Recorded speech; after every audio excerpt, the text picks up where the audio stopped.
Hey friend, Roger Christofferson here again with another first listen review. If you really like listening to somebody babble about music, this is the place because I'm about to do some babbling. And I'm going to talk about High on Fire and their new album, Cometh The Storm. This has been a while in the waiting here, I guess. It's been, 6 years since the last one. I think it's 2019 was when the last album came out. And, I was ready for something new. I love the style of music. I mean, it's something I discovered. Everybody compares every stoner band to Black Sabbath. So obviously, I've been listening to Black Sabbath since I was a kid. But there's a reason that a lot of bands get compared to Black Sabbath because they use a lot of that type of riff and the down-tuned stuff, and it's just what it is. And I like a lot of the bands that are in this style. And High on Fire is one that I've been listening to probably for one of the longest since I rediscovered this style of music, I should say. And I was really excited to hear what they had to come out with this one. And this one took a few listens, not going to lie. At first, I was like, all right, this is different. I'm not sure what to think of this one. So it took a little bit. It starts out with a little bit more upbeat tempo than I'm used to hearing from these guys. And it's like a really quick fade in with a really cool riff. And it's a rockin' song. And it gets right into it. I'm like, okay, we're doing things a little bit different this time around, and that was okay. And Matt's style of singing, it's hard to. It's like yelling in key. It's like I enjoy it. I like that. I like things that have a melody, even though it sounds like he's yelling at you, which is fine because that's his own style. A lot of these bands in this genre tend to try to sound really high nasally, almost like early Ozzy, and there's a lot of bands that do that, and or they just don't sing with much melody at all. They just kind of yell without. He does it like a combination of yelling and a melody, which I actually enjoy. So started out with the right type of thing for me. That song's called Lamb's Bread, and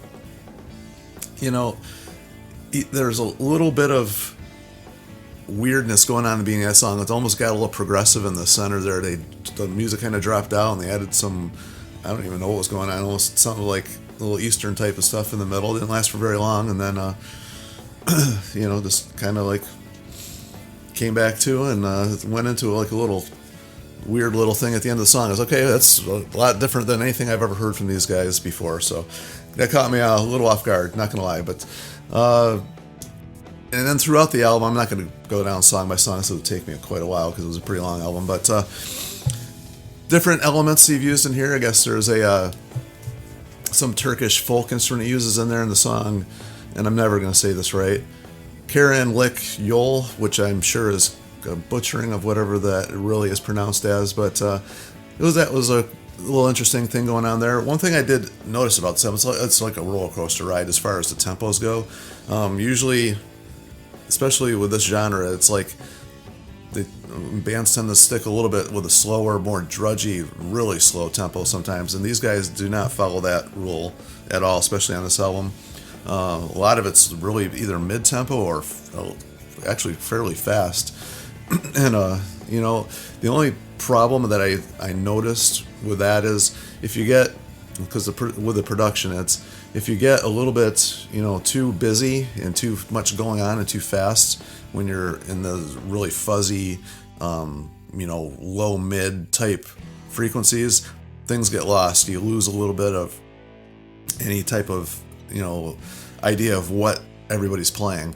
And so when that was happening, and for most of the album is a little bit more clean as far as the sounds go.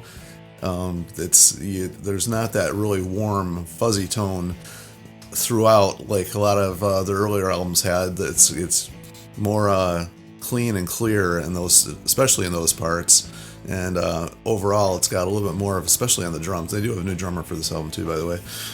And it just sounded like a little bit more separate from each other. I guess that's a better way to describe it than a full, like a full mix of, especially through the guitar and bass, and there's actually keys, a lot of keys mixed in here too, which I didn't really notice the first time through. But So when they're getting a little bit more busy and faster and doing some stuff, I notice the separation a little bit more and a little bit clearer. And of course, you lose a little bit of that stoner grudge feel and sound when they do that. So I mean, you got to take the good with the bad, I guess. Is it worth it or isn't it? I guess that's a matter of personal opinion. First listen through, I didn't enjoy that at all, but now it's kind of sat with me a little bit. I'm like, okay, this just took a little bit of warming up too to listen through it. So I don't know. That's just my personal opinion on that. And as far as like, not a whole lot of soloing going on this one, and the songs will seem a little bit shorter aside from the very last track. So there's a couple of interludes in here, and the slower or shorter songs. So when you're getting into the groove of something, and it feels like you're finally gonna ride the wave for a little bit, the song's over. So just a little nitpicky stuff there, but I did like the songs, and I did like the experimentation they did throughout this. But I will say that the last song, Darker Fleece, I love that song. That song, for whatever little nitpicky stuff I had to say just now, that song, it's like 10 minutes long. It has everything I want to hear in a High on Fire song. And the drums and the way that song built at the very end was just perfect. That's better than anything I think I've ever heard them do. That was like the highlight, a great way to end the album. Very dynamic throughout, and just ended on a very high. Did not mean that to even be a little joke there, but yeah, it ended on a very high note. So anyway, overall I would give this probably like a 8 out of 10.